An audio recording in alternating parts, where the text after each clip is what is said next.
don't have that thing hanging over my head, that cloud of like, oh, you need to sell this, you need to make money from this. The little capitalism gremlin in my head, like, hello. There's something I wanted to share just because I've been thinking about it for a long time, and honestly, I think I've thought about it so much that it's no wonder that I've actually gone nowhere with it. But I've just always been under the assumption when looking at other people is that you either have a 9 to 5 or you be a full-time YouTuber, writer, or artist of some sort, or creator, even though rationally I know that you have to work your way up to being a full-time creator of some sort. And I honestly think that idea first developed when I was 15 and obsessed with YouTubers like Tyler Oakley and Zoella and Joey Gasefa. Is it Gasefa? Anyway, that whole group, Kian Lawley, O2L, whatever. And at the time, I had no perception of working a full-time job myself, so I was like, oh, this is just something you can choose to do. But really, that idea just naively continued without much development over the years, even though, again, I knew logically that 90% of YouTubers started out as either a lawyer, a doctor, a teacher, some other kind of career, a stockbroker, somebody trying to escape fast food or retail or the corporate world, what have you. Yet, I feel like I also just hung on to that naive belief because it protected me from taking any action, so I just held on to it. It's just mentally taxing whenever you finish your workday. So you end up coming home and you're drained of all of your whimsy. So what I mean is, like, some days I'll wake up with inspiration to create or write or do something, and maybe I'll like jot something down of like, oh, I should do this after work. And then by the time I actually get home from work to be able to do it, I'm either exhausted or I have other important things to do, or chores, or whatever, taking care of my house, whatever it might be. And I would also discourage myself from filming anything because it's already been spoken for. It's already been overconsumed by people. They don't want to see more people talking about the exact same thing. Just the mentality of like, enough of that has already been said. Yet at the end of the day, I genuinely just like discussion and branching out ideas. Like, just because somebody has talked about the state of our world or whatever the topic might be 10 years ago, last year, and last week, it doesn't mean that you can't also talk about that today, because things are always changing. Even if the general idea of it remains similar, there's always going to be different ideas that you can bring into the conversation. Okay, someone was going by on a jet ski yelling. I guess when I think about the modern age, or just today in general, it's pretty obvious that we are continually expected to do more and more and more in every regard of our lives. Even if it seems like certain things are simpler, other things have become overcomplicated and higher expectations have been put on us. Yet, in this specific instance of just making videos of, just some examples of like having a better camera,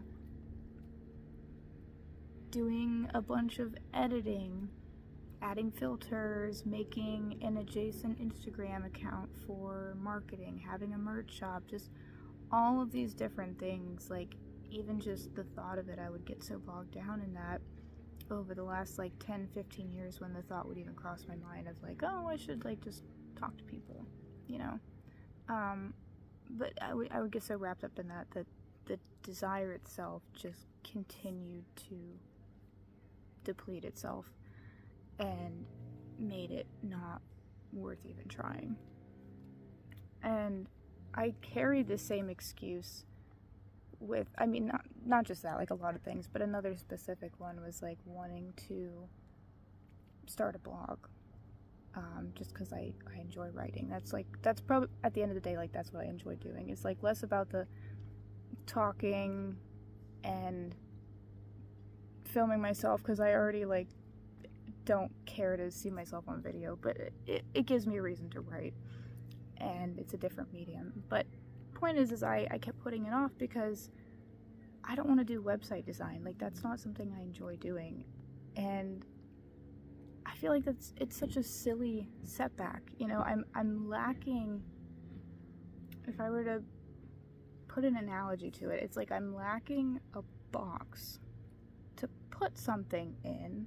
So instead, I just clutter up my area, or my head in this case, with all of these ideas instead of simply just getting a box to put it in, you know? Like, you'd think that would be the simple answer. And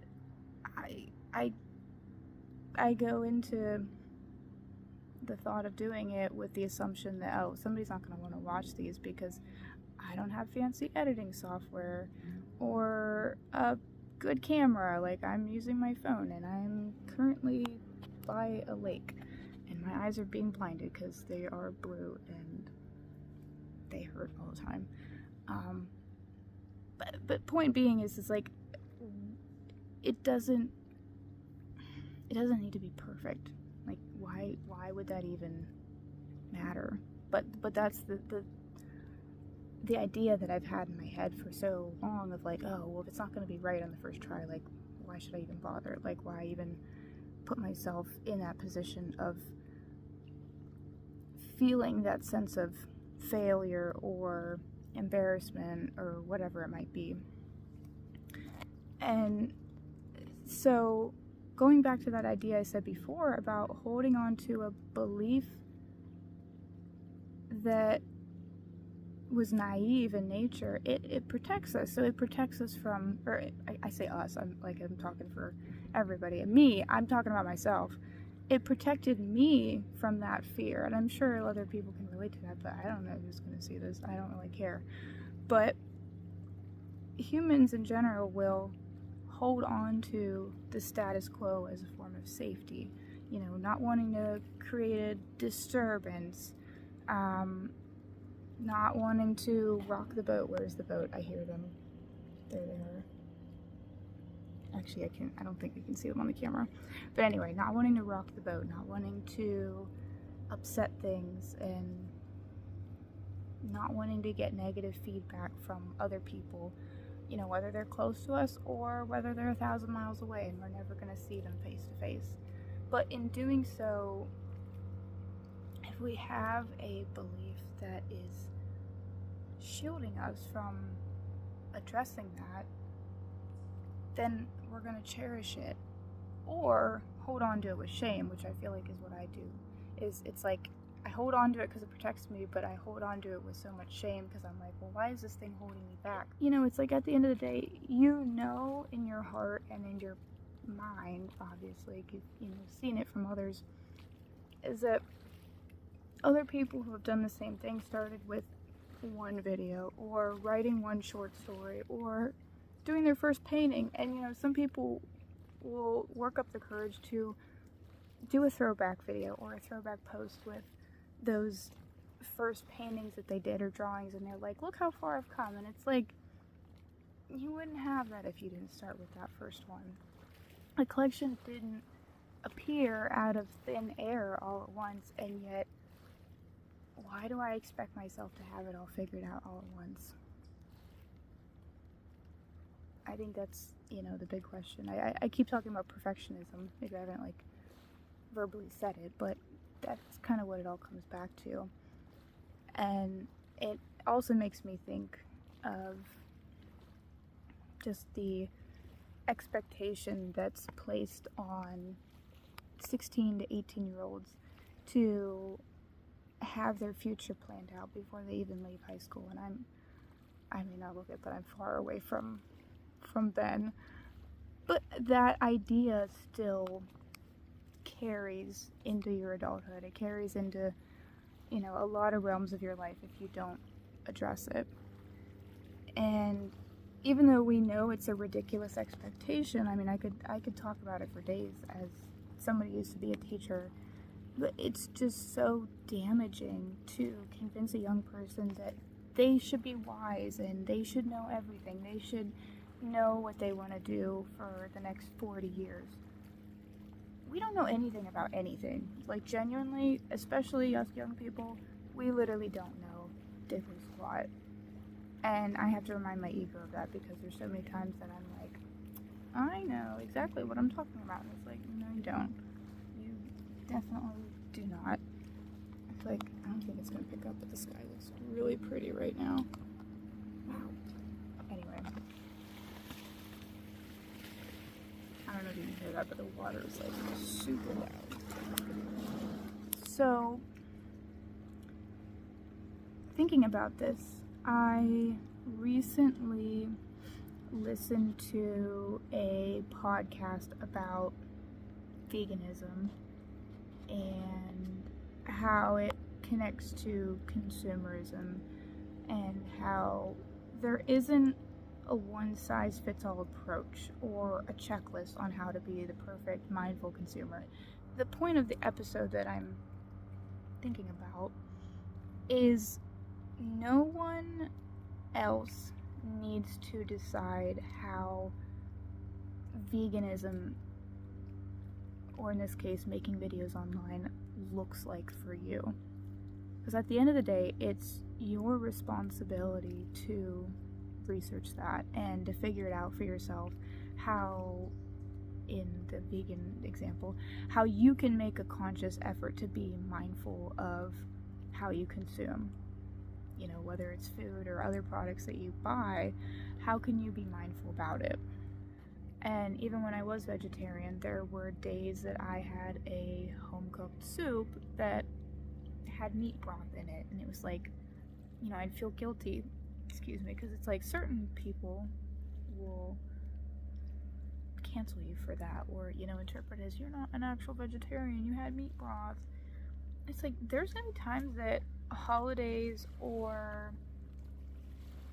other events might conflict with your values and day-to-day practices. That doesn't make you a bad person, doesn't make you not whatever XYZ label it is. Because, again, at the end of the day, you're human. You're not a robot who eats the same thing every single day. There's gonna be moments where there's discrepancies, or it's just not gonna be this perfect ideal of what you thought it might look like or what somebody else might think it would look like. So I guess that's kind of what my whole point is coming back to that perfectionism. So when we assume, I'm coming out of that example, I jump around a lot. When we assume the barrier to entry for something is perfection, then we naturally lose motivation or just hope to even meet that, and we give up, or at least I do. I'm sure some other people can relate to that. We assume that we have to be 100%, or that, like I said, we'll get canceled for even using that label in that example. But really with anything, it's oh, you're not an artist, or you're not this if you don't do this so many times. But it's okay to be mediocre. It's okay to not get everything right the first time. I mean, that's why I'm filming this. Like, this is like so outside of my comfort zone. I might cut that out. I half the time I don't even like when my friends are filming me, let alone filming myself. Like, I'm gonna listen back to this and be like, oh my god, what was I thinking? But that's my exact point. Where is that thought coming from? Whose voice is that in my head telling me, don't do that, don't even bother, it's not worth it. Like, why can't I just enjoy sitting in nature, blabbing to myself, because I'm gonna forget about every single thing I just said after this anyway, so I might as well document it. I mean, it kind of feels a little conceited, because it's like, you're in nature and you're on your phone, but that's the exact point I am trying to get at, is I literally went to the far end of this path to be as far away from any other person in this woods that I could be, just so I could not disturb anyone else that was on a hike, because I hate, like, going out somewhere and then, like, oh, there's a vlogger in nature and just ruining the vibe, you know? Like, I don't want to be that person, and I even right now I feel like, oh, I'm being that person, but like, the only people I've seen have been the ones on their boats, and they're drunk, they're carrying on, they're having a good time. I'm not in their realm of vision probably at all. They probably think I'm literally just talking to myself, because that's how I'm holding my phone. I got so off topic.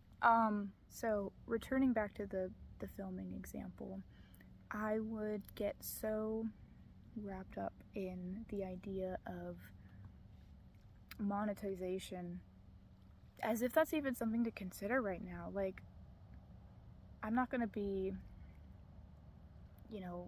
I'm not gonna lie and say, oh, I didn't think about that, I just wanted to post a little cute video of myself.